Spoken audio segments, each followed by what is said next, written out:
Welcome to 4K Recaps.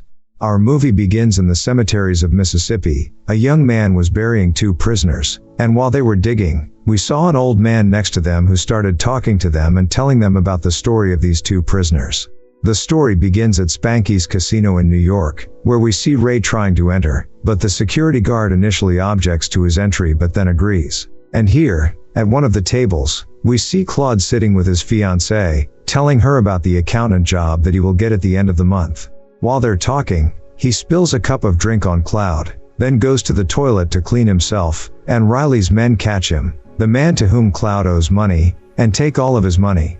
Then Ray enters the toilet and tries to get to know Claude, only to steal his wallet, and he succeeds in that. Ray and Claude are then detained by Spanky's men, the casino's owner, because they lack funds.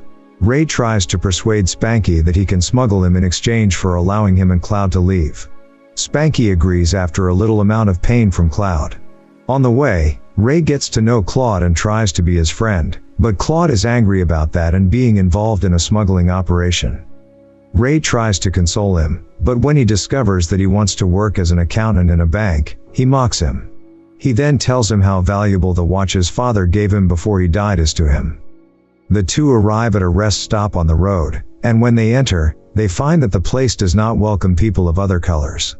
Claude tries to order a pie because he feels hungry, but the woman refuses that and asks them to leave or she will shoot them.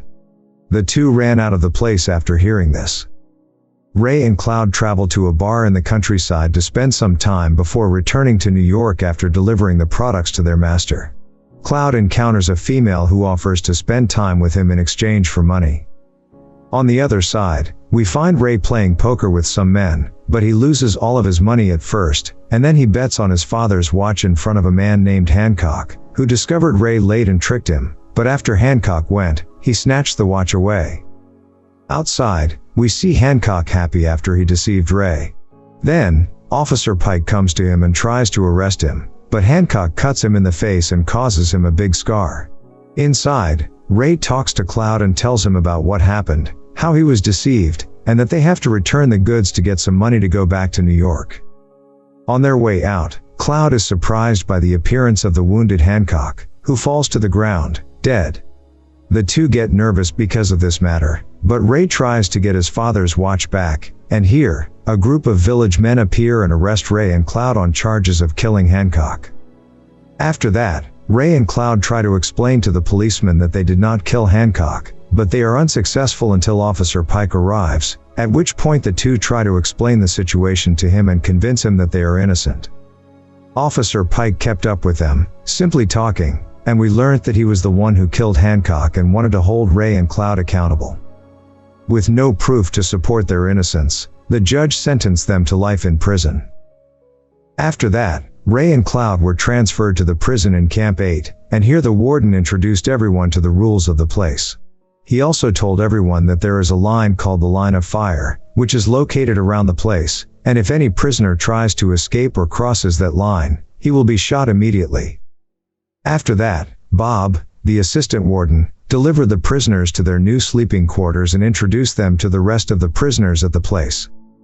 The next day, we see Ray and Claude digging with the rest of the prisoners, after which Claude tries to take a break, but Bob goes to him and warns him that he must complete the work no matter what it takes, and when Ray tries to help Claude, the warden beat him.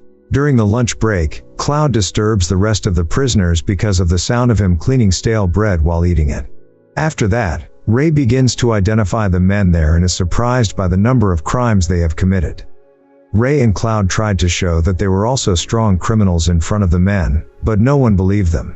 Even one of the prisoners asked to challenge Ray to a fight to see who among them was the strongest, and Ray agreed to do so. Outside, a fight took place between the man, Gold, and Ray. At first, Ray was able to land some punches on Gold, but after a little bit of fighting, Gold defeated Ray and beat him. After some time had passed, the time came to visit the families of the prisoners, and here Claude asked the warden to allow him to spend some time with his fiancée. Get him out of jail. After that, Ray spoke to Claude about his plan to escape from prison and told him that he was able to draw a map of the place so that they could escape, but Claude refused and asked Ray to stay away from him. In the evening, Ray tells the prisoners about the restaurant he is going to own in New York when he gets out of prison, and he is going to name it Boom Boom Room. Then the prisoners begin to imagine that they are free and working in that beautiful restaurant, but suddenly Bob appears to them and brings them back to reality. He then asks them to go to sleep immediately. The next day, messages come to the prisoners from their families, and here Claude gets a message from his fiancée, who abandoned him and married another man. So then Claude goes to Ray and tries to ask him to participate with him in the escape plan, but Ray refuses because he knows that Claude agreed to the matter only after his fiancée betrayed him. Claude tries to convince Ray otherwise, but to no avail, and here Ray begins to mock Claude, which made him very angry, and then Claude hit Ray after that. And here a big quarrel arose between the two. Bob tried to intervene to stop the fight, but he fell to the ground, and at that time Ray was able to steal the key from Bob to implement the escape plan. At night, the two tried to sneak and escape, but the guard noticed and chased them into the woods. Ray and Claude tried to run and escape from the place, but unfortunately, they were caught in the end. In the morning, the head of the prison decided to take the opinion of his youngest daughter, Miruz, in choosing the appropriate punishment for them and decided to imprison them for a week in the pit. 12 years later, some new prisoners came to the place, and the warden introduced them to the rules of the place, but it was discovered that there was a man among them who was mute and had little understanding.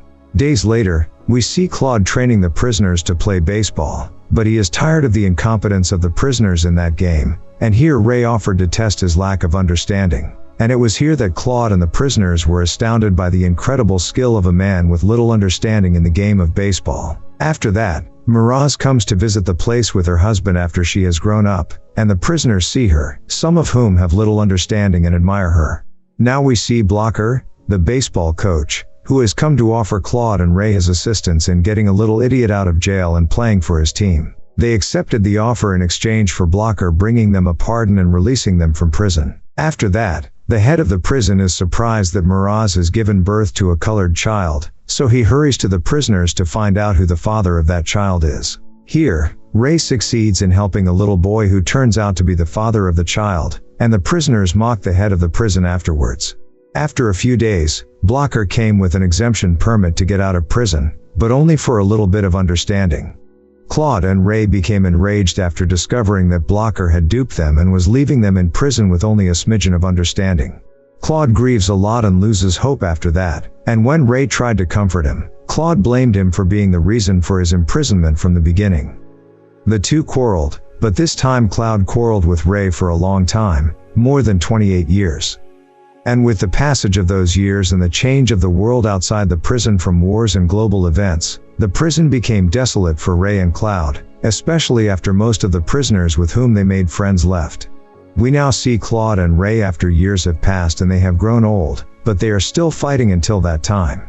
Claude sees a woman leaving an apple pie next to the cabin outside the line of fire, but decides at that time to go get that pie despite the seriousness of the situation.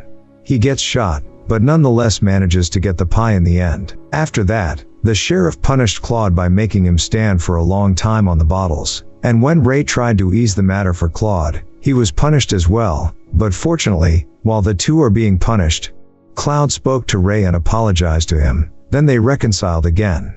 A few days later, the warden asked Claude and Ray to leave prison and go to house arrest in the house of one of the prison heads, whose name is Wilkins, and take care of him. With the passage of time, Claude was able to form a friendship with Wilkins, which made Ray jealous of the situation and prompted him to talk to Claude about it, but Claude was unconcerned. One day, while Claude was waiting for Wilkins outside, he was surprised to see Officer Pike in the company of Wilkins, but Pike could not recognize Claude.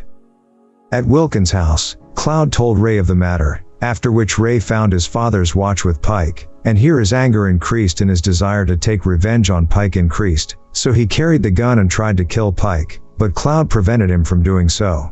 Wilkins killed Pike abruptly after discovering that he was the one who murdered Hancock and had wrongfully imprisoned the two for all these years.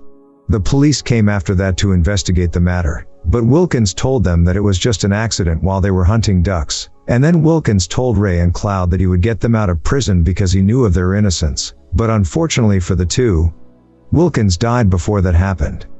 As a result, the two were transferred to a prison for the elderly after more than a decade had passed. But keeping hope alive, Ray and Cloud decided to escape again. And this time, Cloud planned it out. The next day, a big fire broke out in the prison, and Ray Cloud was not among the survivors, so he decided to go into the fire to save his friend, despite everyone's attempts to stop him. Returning to the old man and the young men, they thought that the story of Ray and Cloud ended here, but with the old man's laughter at the matter, we see that the story has another end, and here, we see Ray and Cloud still alive in a stadium watching a game together after their escape plan finally succeeded. It is setting up a fire in the prison and using the bodies of already dead prisoners in the fire instead of them. And here our movie ends. Don't forget to subscribe and like.